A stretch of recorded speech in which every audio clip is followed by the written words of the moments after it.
So we will now move on to today's class. Today what we are going to discuss அப்படின்னு பார்த்தீங்க அப்படின்னா ஒரு புது topic, that is with regard to retrospective operation of statutes. Retrospective operation of statutes அப்படிங்கிற டாப்பிக்கை நம்ம இன்னைக்கு கிளாஸ்ல டிஸ்கஸ் பண்ண போறோம். ரெட்ரோஸ்பெக்டிவ் ஆப்ரேஷன்னா என்ன அப்படின்னா உங்களுக்கே தெரியும், முன் தேதியிட்டு அப்படின்னு சொல்லிட்டு முன் தேதியிட்டு ரெட்ரோஸ்பெக்டிவ் ஆப்ரேஷன். முன் தேதியிட்டு இப்போ நம்ம கிட்ட ஒரு செக் இருக்கு கையில, நான் முன் தேதியிட்டு உங்களுக்கு கூட கொடுத்தேன்னா அந்த செக் வேலிடா? சே ஃபார் எக்ஸாம்பிள் இன்னைக்கு டேட் என்ன, 29/3/2021. நான் உங்ககிட்ட வாங்கின ஒரு கடனுக்காக நான் என்ன பண்றேன், 27/3/2021 போட்டு ஒரு டேட்டை கொடுக்குறேன், ஒரு செக்கை கொடுக்குறேன். அந்த செக்கை நீங்க என்கேஷ் பண்ண முடியுமா? முடியாது. பொதுவாக ஒரு ப்ரிசம்ஷன் என்னன்னா, general presumption is retrospective operation of state act is not wanted but unless it is provided in the act itself அப்படிங்கிறது ஒரு ஜெனரல் ப்ரிசம்ஷன். எங்கேயும் வந்து சொல்லப்படலை. இந்த மாதிரி நம்ம அடுத்த ஜெனரல் கிளாஸஸ் ஆக்ட்னு ஒரு ஆக்ட் பார்ப்போம். அதுல வந்து repeal, revival, operation of act, எப்போ ஒரு சட்டம் நடைமுறைக்கு வரும், ஒரு சட்டம் ரிப்பீல் பண்ணிட்டா அதோடைய எஃபெக்ட் என்ன, அது ஒரு சட்டத்தை ரிவைவ் பண்றது, மறுபடியும் ஒரு ஜட்மெண்ட்னால நலன் வாடின் ஆகக்கூடியதை அதுக்கு ஏற்ற மாதிரி ஒரு சில சேஞ்சஸை பண்ணி ரிவைவ் பண்ணுவாங்க சில ஆக்ட் பை லெஜிஸ்லேஷன். அது மாதிரியான விஷயங்கள்லாம் நம்ம ஜெனரல் கிளாஸ் ஆக்ட்ல பார்ப்போம். But with regard to retrospective operation of statute அப்படின்னா என்னன்னா, ஒரு சட்டம் நடைமுறைக்கு வந்தா அது அன்றைய தேதியிலிருந்து தான் நடைமுறைக்கு வரதா நம்ம அர்த்தம் எடுத்துக்கணும். பொதுவாக முன் தேதியிட்டு அதை நம்ம எடுத்துக்க கூடாது அப்படிங்கிறது ஒரு பொது பிராக்டிஸ், ஜெனரல் பிராக்டிஸ். சரிங்களா? ரெட்ரோஸ்பெக்டிவ் ஆப்ரேஷன் ஆஃப் ஸ்டாச்சூட்ஸ்க்கும் எக்ஸ்போஸ்ட் ஃபேக்டோ லாஸ்க்கும் என்ன வித்தியாசம் அப்படிங்கிறதையும் நம்ம தெரிஞ்சுக்கணும். ரெண்டுத்துக்கும் வித்தியாசம் இருக்கு. எக்ஸ்போஸ்ட் ஃபேக்டோ லாஸ்ங்கிறது நம்ம எங்க பார்ப்போம்னா, மோஸ்டா கான்ஸ்டியூஷன்ல ஆர்டிகல் 20ல நம்ம பார்த்துருப்போம். Article 20 clause 2 it says ex post facto laws வந்து இட் இஸ் நாட் அப்ளிகபிள் அப்படின்னு சொல்லிட்டு பார்த்துருப்போம். அதுக்கடுத்து சிஆர்பிசிலையும் எக்ஸ்போஸ்ட் ஃபேக்டோ லா சம்மந்தப்பட்ட ரெலவென்ட் ப்ரொவிஷன் இருக்கு. எக்ஸ்போஸ்ட் ஃபேக்டோ லாக்கும் ரெட்ரோஸ்பெக்டிவ் ஆப்ரேஷன் ஆஃப் லாக்கும் என்னன்னு பார்த்தீங்கன்னா, retrospective law like ex post facto law is also a part. We can say that all ex post facto laws are retrospective in nature, but not all retrospective acts are ex post facto in nature. Simple ex post facto law na most என்னன்னா, அதுக்கோட literal meaning என்னன்னா after the aftermath, out of aftermath அப்படின்னு சொல்லுவாங்க. Criminal கேசஸ்ல தான் இந்த வேர்டை அதிகமா பயன்படுத்துவோம். Exposed facto லா, அதோட பின்விளைவுகள் என்ன, ஒரு செயலை செஞ்சிடுறாங்க, அந்த செயலின் பின்விளைவுகளை மட்டுமே மாற்றக்கூடியதுக்கு பேரு எக்ஸ்போஸ்ட் ஃபேக்டோ லாஸ்னு பேரு. அது வந்து கிரிமினல் லால சொல்லுவோம் எக்ஸ்போஸ்ட் ஃபேக்டோ லா அப்படின்னு சொல்லிட்டு. ஆர்டிகல் 20 கிளாஸ் 2 உங்களுக்கு தெரியும். எக்ஸ்போஸ்ட் ஃபேக்டோ லானா என்னன்னா, at the time of an offense it should be an offense. First விஷயம் எக்ஸ்போஸ்ட் ஃபேக்டோ லானா, ஒரு விஷயம் இப்போ லீகலா இருக்கலாம், after some time it may become an offense by making some new enactment or some changes. இப்போ அதுக்காக அந்த முன்னாடி செய்த ஒரு நபரை ஒரு குற்றம் இல்லை அப்படிங்கிற ஒரு விஷயத்த நம்ம என்ன பண்ண முடியாது, கொண்டு வர முடியாது. இப்போ உதாரணத்துக்கு ஐபிசில அமெண்ட்மெண்ட் ஆக்ட் 2013ல வாயரிசம், ஸ்டாக்கிங் அப்படின்னு சொல்லி கொண்டு வந்தாங்க. ஒரு போன்ல நம்ம ஒருத்தருடைய விருப்பம் இல்லாம அவங்களுடைய வந்து போட்டோ பிடிச்சு அதை வந்து நம்ம சோசியல் மீடியால அப்லோட் பண்ணோம்னா even that is an offence அப்படிங்கிற மாதிரி கொண்டு வந்திருக்காங்க. அதற்கு முன்பு செய்த ஒரு சம்பவத்திற்கு அதை வந்து நம்ம எடுத்துட்டு பண்ண முடியுமா அப்படிங்கிறது ஒரு விஷயம் இருக்கு. எக்ஸ்போஸ்ட் ஃபேக்டோ லாஸ், அது எக்ஸ்போஸ்ட் ஃபேக்டோ லாஸ்ல முக்கியமா வந்து பாத்தீங்கன்னா ஒரு 4 விஷயம் இருக்கும். நம்ம கான்ஸ்டியூஷன்ல வந்து 2 விஷயம் சொல்லுவாங்க. ஒன்னு that is it should be an offense for making a trial of criminal nature. ஒரு குற்ற வழக்கை விசாரணைக்கு எடுத்துக்கணும் அப்படின்னா அன்றைய தேதியில் அது குற்றமாக இருக்கணும் அந்த செஞ்ச செயல் ஒண்ணு. அதுக்கடுத்து அதற்கான தண்டனை எப்படி இருக்கணும் அப்படின்னு பாத்தீங்கன்னா, what was existing at that time. இப்போ ரீசெண்டா உங்களுக்கு நான் சில கேசஸ்லாம் கூட கொடுத்துருப்பேன். அதுல சில கேசஸ் வந்து போக்சோ ஆக்ட் சம்பந்தப்பட்ட கேசஸ் இருக்கும். அந்த 2013 கிரிமினல் அமெண்ட்மெண்ட் டைம்ல போக்சோ ஆக்ட்ல வந்து என்ன பண்றாங்கன்னா, பனிஷ்மெண்ட் எல்லாம் நிறைய வந்து இன்னும் அதிகப்படுத்தியிருக்காங்க. சில பனிஷ்மெண்ட்லாம் பார்த்தீங்கன்னா லைஃப் இம்ப்ரிசன்மெண்ட், மினிமமே லைஃப் இம்ப்ரிசன்மெண்ட் தான் கொடுக்கணும். சில கேசஸ்லாம் சம் குரூசம் கேசஸ், ரொம்ப ஒரு கொடூரமான ஒரு பாலியல் வன்கொடுமைகள் சம்மந்தப்பட்ட வழக்குகள்லாம் மினிமமே லைஃப் இம்ப்ரிசன்மெண்ட் கொடுக்கணும், டெத் சென்டென்ஸ் கொடுக்கணும் அப்படிங்கிற மாதிரி எல்லாம் கொண்டு வந்திருக்காங்க. அதுக்கு முன்பு அந்த மாதிரி ஒரு சம்பவம் நடந்து அந்த சம்பவத்திற்கு வந்து பாத்தீங்கன்னா அந்த டைம்ல வந்து 10 years imprisonment இருக்குன்னு வச்சுக்கோங்களேன். But now the trial has been commenced and it has been proceeding. அப்போ அந்த சம்பவத்திற்கு எவ்வளவு தண்டனை கொடுக்க முடியும்? இன்னைக்கு இருக்கக்கூடிய அமெண்ட்மெண்ட்ல இருக்கக்கூடிய லைஃப் இம்ப்ரிசன்மெண்ட் கொடுக்க முடியுமா, இல்ல பழைய எனாக்ட்மெண்ட்ல இருக்கக்கூடிய 10 years imprisonment கொடுக்கலாமான்னு பார்த்தீங்கன்னா பழைய enactmentல இருக்கக்கூடியதான் கொடுக்கணும். Because at the time of offense, what was the punishment that should be carried out? இது ரெண்டு வந்து ஆர்டிகல் 20ல எக்ஸ்போஸ் ஃபேக்டோ லால சொல்லியிருப்பாங்க. 20 class 1ல கரெக்ட், 20 class 2 வந்து டபுள் ஜியோபார்டி, 20 class 3 வந்து செல்ஃப் இன்கிரிமினேட்டரி ஸ்டேட்மெண்ட் அப்படின்னு சொல்லிட்டு நம்ம பார்த்துருப்போம். ஸோ இது வந்து ரெண்டு விஷயம். ஆனா எக்ஸ்போஸ் ஃபேக்டோ லாஸ்ல மொத்தம் இதை தவிர்த்து இன்னும் ரெண்டு விஷயம் இருக்கு, 4 விஷயங்கள் இருக்கு எக்ஸ்போஸ் ஃபேக்டோ லாஸ் அப்படின்னு சொல்றதுல. அதாவது அவுட் ஆஃப் ஆஃப்டர் மேத், பின்விளைவுகள், ஒரு செயலின் பின்விளைவுகளை தீர்மானிக்கக்கூடியதுதான் எக்ஸ்போஸ் ஃபேக்டோ அப்படின்னு சொல்றோம்.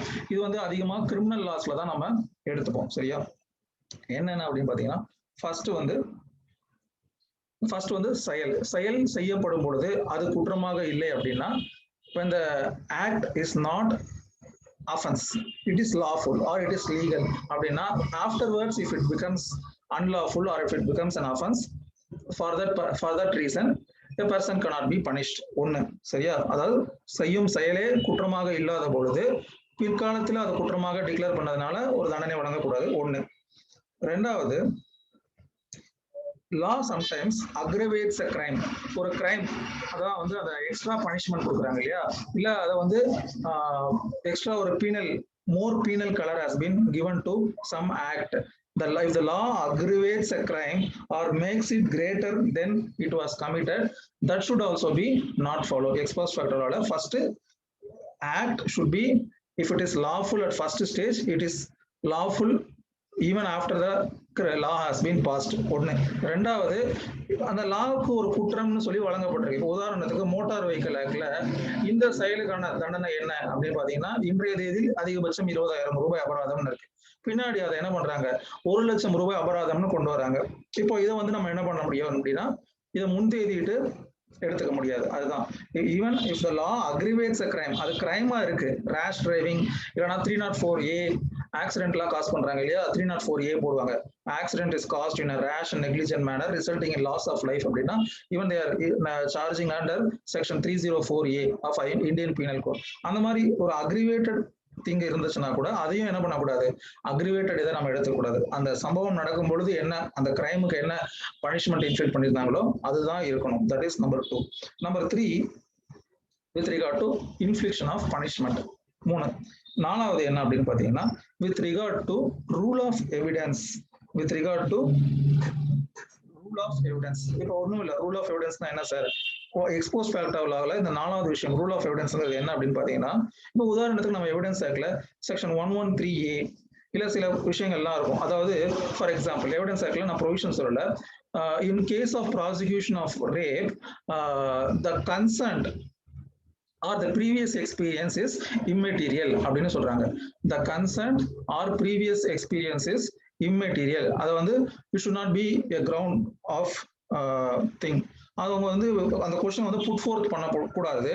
அதே மாதிரி in the question of consent, if it is affirmed by the victim, then the presumption is with regard to such thing has happened அப்படின்னு இருக்கு. இப்போ இதெல்லாம் அதே மாதிரி இப்போ இந்த நம்ம டவுரி டெத் பத்தி பார்த்தோம், அந்த செக்ஷன் 113A பார்த்திருப்போம். என்ன பார்த்திருப்போம், within 7 years of marriage,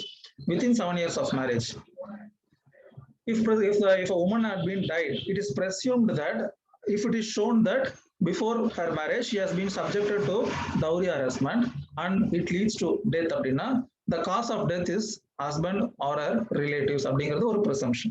so இந்த மாதிரியான ப்ரிசம்ஷனை ஆல்டர் பண்றாங்க. இந்த ப்ரிசம்ஷனை ஃபார் எக்ஸாம்பிள் இன்னைக்கு இருக்கக்கூடிய அந்த 7 இயர்ஸ்ங்கிறத நாளைக்கு ஒரு அமெண்ட்மெண்ட் கொண்டு வந்து 5 இயர்ஸ்னு கொண்டு வராங்க, இல்ல 10 இயர்ஸ் அதை எக்ஸ்டெண்ட் பண்றாங்கன்னு வச்சுக்கோங்க. Anyway either vice versa. இப்போ அதையும் வந்து என்ன பண்ண முடியாது, நடைமுறைப்படுத்த முடியாது. கிரிமினல் லாவை பொறுத்த வரைக்கும் it is immaterial whether it is with regard to punishment or with regard to classification of offense or with regard to procedure or with regard to evidence and testimony. All things would be coming under ex post facto laws. இது எல்லாமே என்ன பண்ணப்பட்டிருக்கு, தடை செய்யப்பட்டிருக்கு. இதை வந்து ஏத்துக்க முடியாது. இது நீங்க தெரிஞ்சு வச்சுக்கோங்க. ஸோ எக்ஸ்போஸ் ஃபேக்டோ லாஸ்ங்கிறது ஒரு கிரிமினல் லாக்கு மட்டுமே பொருந்தக்கூடிய ஒரு விஷயம். And it is with regard to literal meaning என்னன்னு பாத்தீங்கன்னா, அவுட் ஆஃப் ஆஃப்டர் மேத் அப்படின்னு சொல்றாங்க. ஒரு செயலின் பின் விளைவுகள், செயல் செய்ததுக்கு அப்புறமா என்னென்ன மாற்றங்கள் வருது, அந்த செயலே குற்றமாக மாறுகிறதா, அந்த செயல் குறைந்தபட்ச குற்றத்திலிருந்து அதிகபட்ச குற்றமாக மாற்றப்படுகிறதா, it has been extended to aggravated crime. அதான் பாயிண்ட் நம்பர் 2. பாயிண்ட் நம்பர் 3 என்னன்னா with regard to change in punishment. Point number 4 என்னன்னு பாத்தீங்கன்னா with regard to rule of evidence, testimony and other things. இந்த 4 விஷயமே எக்ஸ்போஸ் ஃபேக்டரால வரும். சரியா, இது நீங்க எப்பயுமே மறக்க கூடாது. அதுக்கு அடுத்து இன்னொரு விஷயம் என்னன்னா all ex post facto laws are retrospective, but whereas not all retrospective laws are ex post facto laws. Retrospective effect வந்து it may be given even to a civil law or administrative law, various kinds of laws. But ஆனா இந்த ex post facto law அப்படிங்கிறது பாத்தீங்கன்னா என்னது, only applicable to criminal law. சரியா, அதுக்கப்புறமா இன்டர்பிரேஷன்ல முக்கியமான ஒரு விஷயம் என்ன, if there is two possible interpretation, one to give effect to this act by prospective interpretation and another is retrospective interpretation. எதை நம்ம எடுத்துக்கலாம் அப்படின்னு பாத்தீங்கன்னா prospective interpretation தான் நம்ம வந்து எடுத்துக்கணும், unless and until it is expressly provided or substantially proved. Yes, the intention of the legislature is this. இது வந்து இந்த சட்டம் இயற்றியதன நோக்கம் என்னன்னா இந்த மிஸ்சீஃபை கியூர் பண்றதுக்கு. இந்த மிஸ்சீஃப் வந்து எப்போ ஏற்பட்டிருந்தாலும் கியூர் பண்ணணும். அப்போ இதை எப்படி இன்டர்பிரட் பண்ணணும்னா ரெட்ரோஸ்பெக்டிவா இன்டர்பிரட் பண்ணா தான் அந்த மிஸ்சீஃபை கியூர் பண்ண முடியும். அப்படிங்கிறத நம்ம நிரூபிச்சுட்டா அது சம்பந்தமான சப்ஸ்டான்ஷியல் எவிடன்ஸ் இருந்துச்சுன்னா கோர்ட் என்ன இன்டர்பிரட் பண்ணலாம், ஈவன் ரெட்ரோஸ்பெக்டிவா இன்டர்பிரட் பண்ணலாம். சரியா, இந்த ரெட்ரோஸ்பெக்டிவ் ஆபரேஷன் ஆஃப் ஸ்டாட்யூட்ஸ்ல 3 விஷயங்களை நம்ம பார்க்க போறோம். ஃபர்ஸ்ட் என்னன்னு பாத்தீங்கன்னா ரெட்ரோஸ்பெக்டிவ் ஆபரேஷன். எக்ஸ்போஸ் ஃபேக்டர்னா என்னங்கிறத டிஸ்கஸ் பண்ணிட்டேன், அது ஒரு ஓரமா வச்சிருவோம். இப்போ அடுத்து நம்ம பார்க்க போறது இந்த topic retrospective operation of statutes. இந்த ரெட்ரோஸ்பெக்டிவ் ஆபரேஷன் ஆஃப் ஸ்டாட்யூட்ஸ்ல பாயிண்ட் நம்பர் 1 என்னன்னு பாத்தீங்கன்னா வித் ரிகார்ட் டு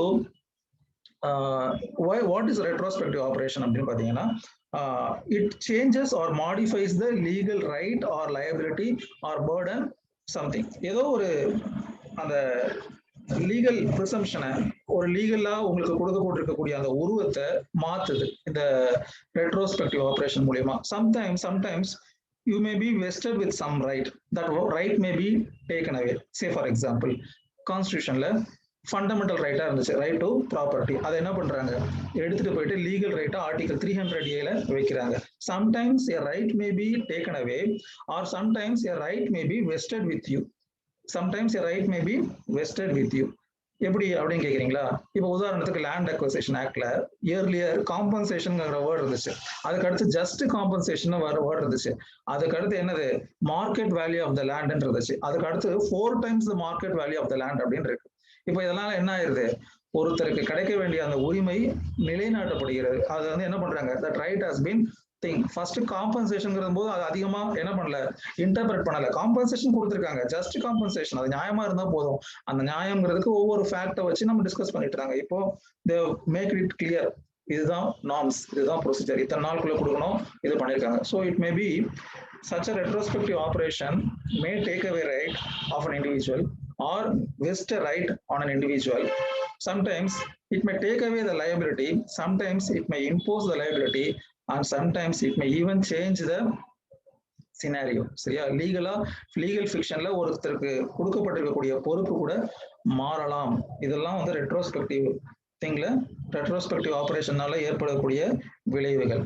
சரியா, ஸோ ரெட்ரோஸ்பெக்டிவ் ஆபரேஷனால என்ன ஆயிடுது, some right is taken away, some right is vested, some liability has been imposed, sometimes the burden imposed has been extended further more burden has been imposed, or some the burden imposed is reduced or removed, and so on. So சரியா, இப்போ இந்த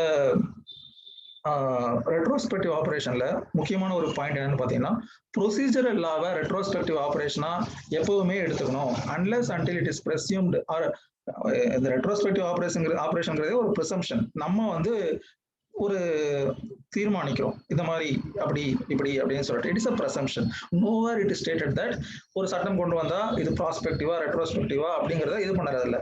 ஏன் நம்ம அதை ப்ராஸ்பெக்டிவா எடுத்துக்கிறோம்னா because it creates confusion with regard to already settled things.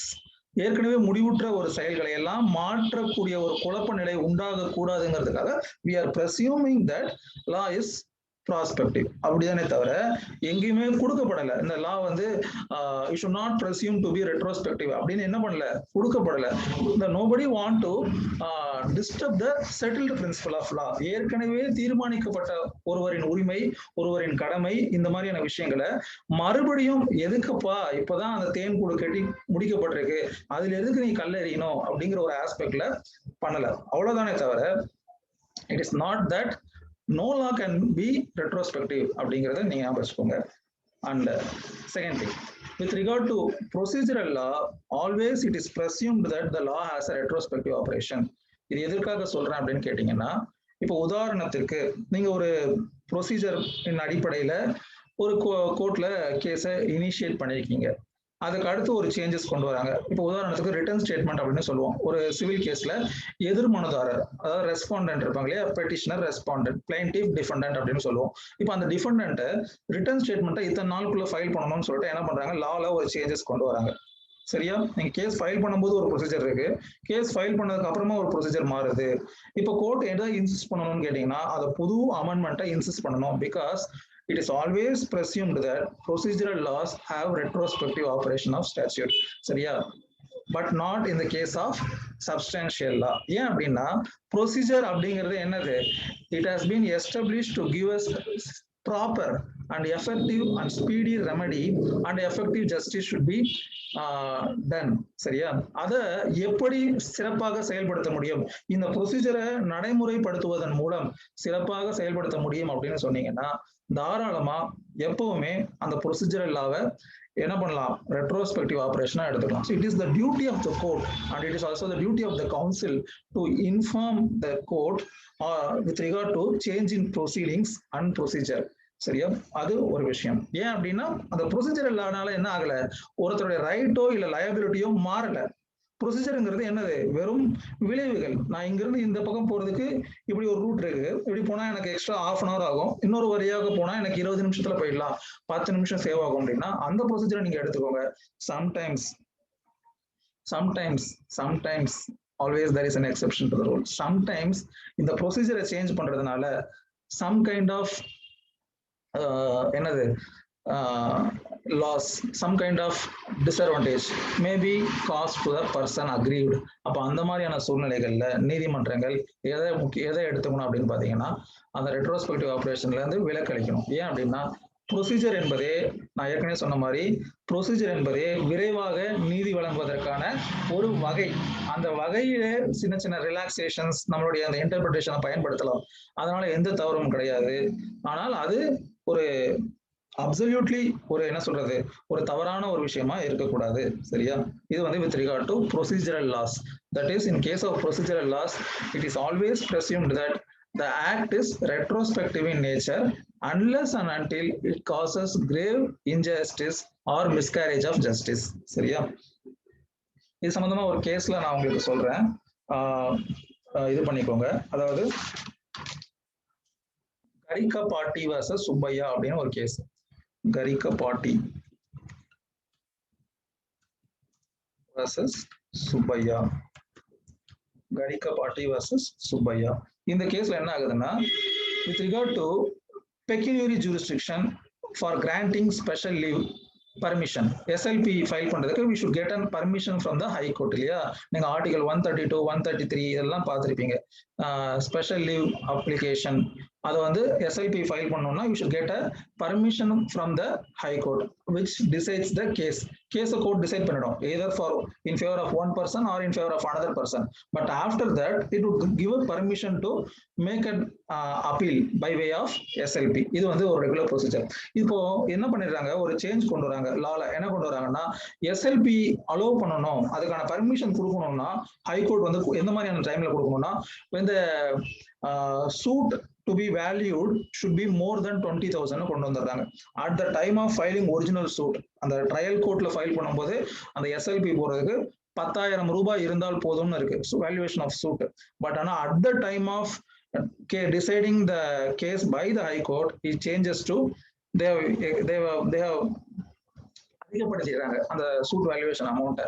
இப்ப இதனால இந்த நபருக்கு என்ன ஏற்படுதுன்னா, ஒரு ஃபோரம்ல இவர் தன்னுடைய கேஸை வைக்கக்கூடிய அந்த தன்மை பாதிக்கப்படுது. அவருக்கு என்ன ஆயிருது, it is right to submit his case before the Supreme Court as a last resort has been curbed by way of this amendment. அப்போ கோர்ட் என்ன பண்ணுதுன்னா, சுப்ரீம் கோர்ட்ல இந்த இது போகுது எப்படி எடுத்துக்கணும் அப்படின்னு சொல்லும்போது கோர்ட் என்ன சொல்லுதுன்னா, at the time of institution of suit what was the thing அப்படிங்கறத எடுத்துக்கணும்.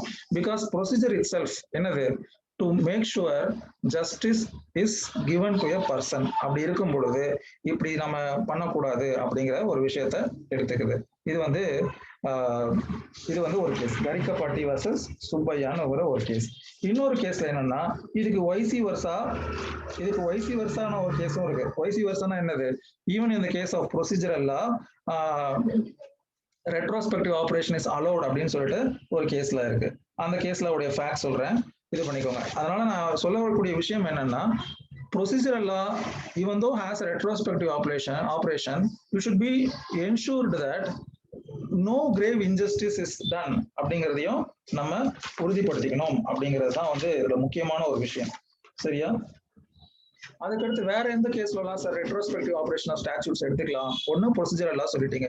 இன்னொன்னு என்னன்னு பாத்தீங்கன்னா, validating act or declarating act அப்படின்னு சொல்லக்கூடிய விஷயத்துல அந்த ரெட்ரோஸ்பெக்டிவ் ஆபரேஷன் எடுத்துக்கலாம். அது என்ன validating act or declaratory statute அப்படின்னு சொல்லி பாத்தீங்கன்னா, இதுக்கும் வந்து என்னன்னா புதுசா எதையும் கிரியேட் பண்ணல. Just by validating or by declaring something, they are explaining what is there.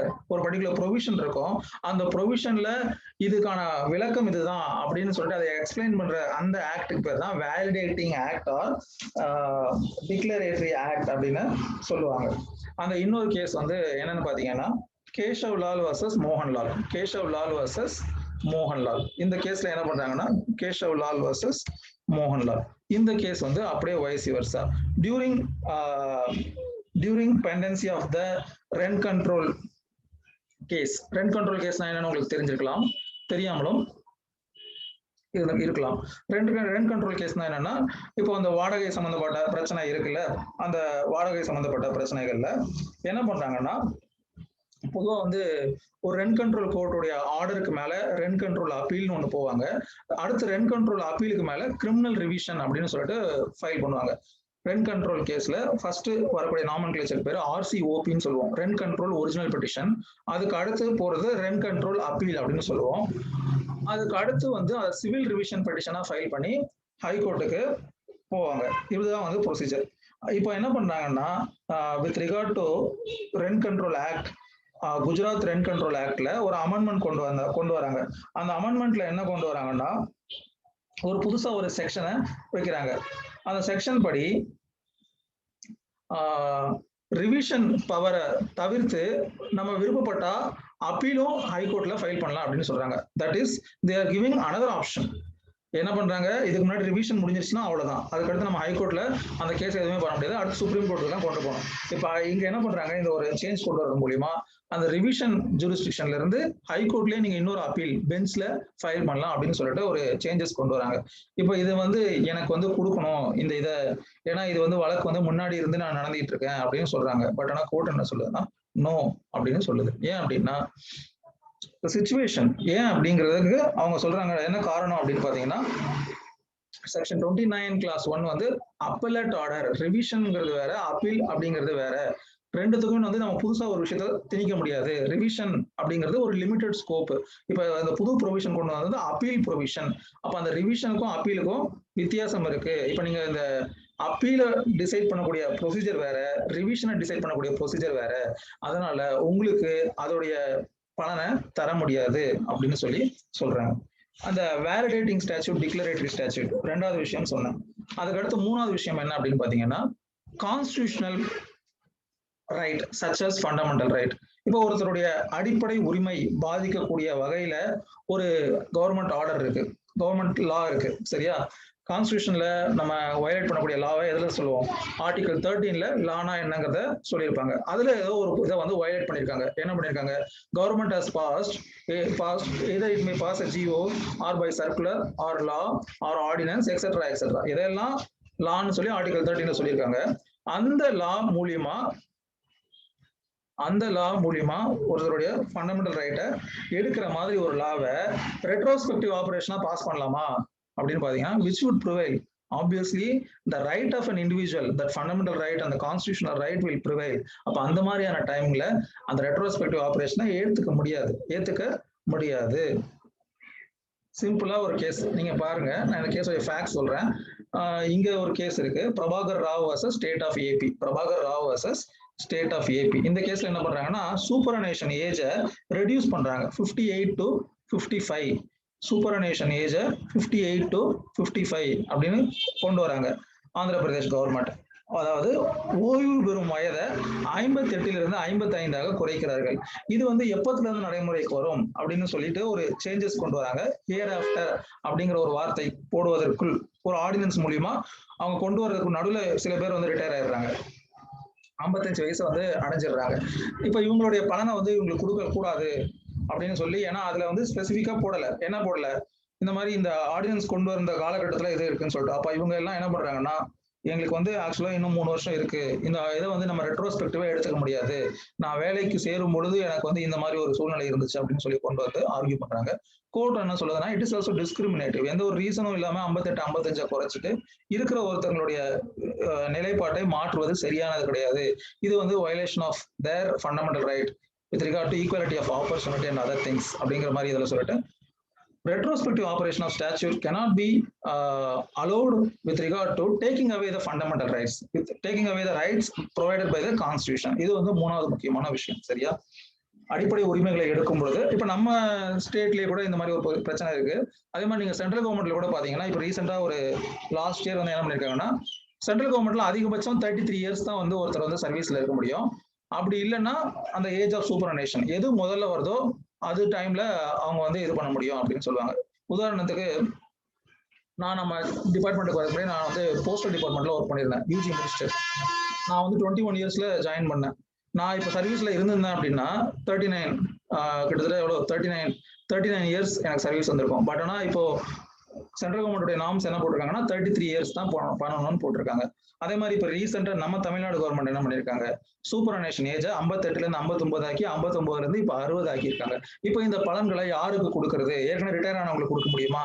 நான் 58 வயசுல ரிட்டையர் ஆயிட்டேன், இப்போ 1 வருஷமா வீட்டுல இருக்கேன், எனக்கு அவன் இன்னும் 1 வருஷம் இந்த புது இதுபடி எனக்கு கொடுக்கணும் அப்படின்னு சொல்லி கொடுக்க முடியுமா அப்படின்னு பாத்தீங்கன்னா அப்படி கொடுக்க முடியாது.